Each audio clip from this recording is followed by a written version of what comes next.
សួស្តីអ្នកនរគ្នាថ្ងៃនេះខ្ញុំនាំអ្នកនរគ្នាមករៀនធ្វើម្ជូរក្រឡុកម្ដងម្ជូរគ្រុឌរបស់យើងនេះមានឈ្មោះថាកំពីងរាជក្រឡុកជាមួយនឹងអំបិលម្ទេសហើយមុនបងនៃការធ្វើយើងត្រូវលាងសម្អាតកំពីងរាជជាមុនសិនបន្តទៀតមកទៀតយើងចាប់ផ្ដើមមក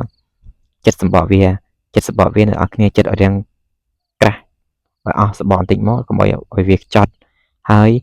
នៅពេលដែលយើងចិតអស់ហើយអ្នកនរគ្នាអ្វីដែលអ្នកនរគ្នាត្រូវធ្វើនោះគឺលាងទឹកបន្តទៀតលាងទឹកយើងត្រូវតែលាងទឹកជាមួយនឹងទឹកអំបិលបានល្អយើងយកទឹកអំបិល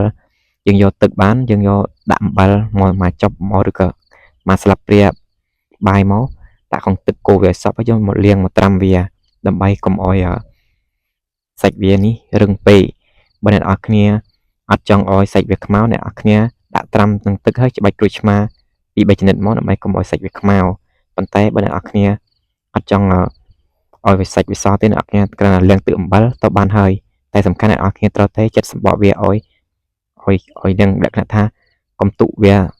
កុំចិតស្ដឹងពេកយើងចិតឲ្យអស់សម្បកវាឲ្យរាងក្រាស់បន្តិចមកដើម្បីកុំឲ្យវាចត់នៅពេលដែលយើងកាត់រួចហើយយើងចិតរួចហើយយើងលាងទឹកវារួចហើយចាប់ដើមយើងជាវាយើងកាត់វាពុះវាជ្រីកសាច់វាជាចំណែកតូចដើម្បី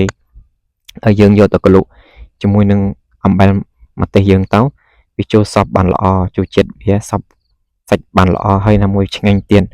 អ្នកនរគ្នាអាចធ្វើតាមវិធីនេះបានហើយវិធីធ្វើគឺងាយទេអត់មានអីពិបាកទេហើយក៏អត់មានអីនឹង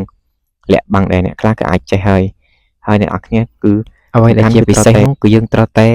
ពុះជ្រៀកវាត្រឹងតូចមកកុំអោយលក្ខណៈថាធំពេកកាលណាធំពេកវាចិត្តអំបិលដែលយើងបុកនោះវាអត់លក្ខណៈថាចូលជាតិសពគ្រប់ទេដូច្នេះអ្នកនរគ្នាគួរតែជារៀងតូចបន្តិចមកជាឲ្យរៀងស្បាច់បន្តិចផងដែរដើម្បីឲ្យវាលក្ខណៈថាសាច់វាអត់សូវរឹងឲ្យទន់ប៉ុន្តែមិនជាបញ្ហាទេយើងមានវិធីធ្វើមួយមុខទៀតដើម្បីឲ្យសាច់វាទន់ល្អពេលយើងញ៉ាំទៅវាទន់ល្អល្មួយវាអត់រឹងហើយក៏វាអត់សូវចត់បើ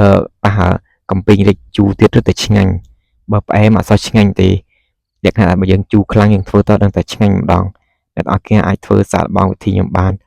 ទីខ្ញុំគឺងាយទេតោះទៀតយើងចាប់ដើមមកលក្ខណៈច្បាច់ប៉ុនវាសិនប៉ាត់វាឲ្យទុកម្លែកច្បាច់ប៉ុនវាទុកម្លែកដើម្បីឲ្យវារាងកំពិតបន្តិចមកបើយើងដាក់ទាំងមូល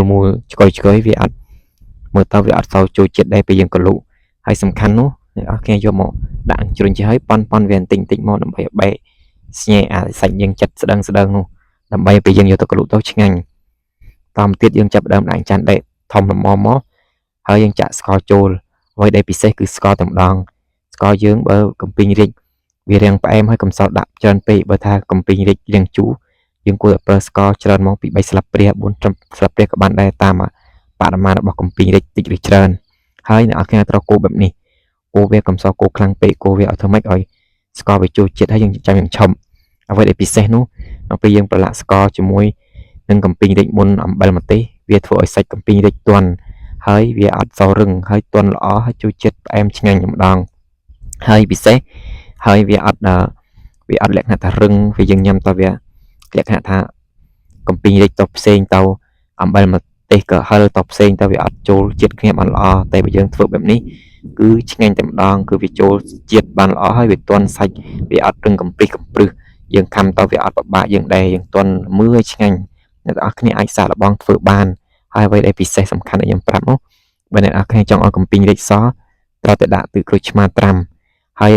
ដាក់អំបិលលាងឬក៏ត្រាំឲ្យវាសាច់វាទន់ផងដែរច្បាច់ជាមួយអំបិលមុនក៏បានដែរបើយើងមិនបានលក្ខណៈថាដាក់ច្បល់ជាមួយស្ករទេយើងអាចដាក់អំបិលច្បាច់តែម្ដងក៏បានទៅមកទៀតយើងចាប់ដើមដាក់អំបិលម្ទេសយើងអត់មានអីច្រើនទេមានតែអំបិល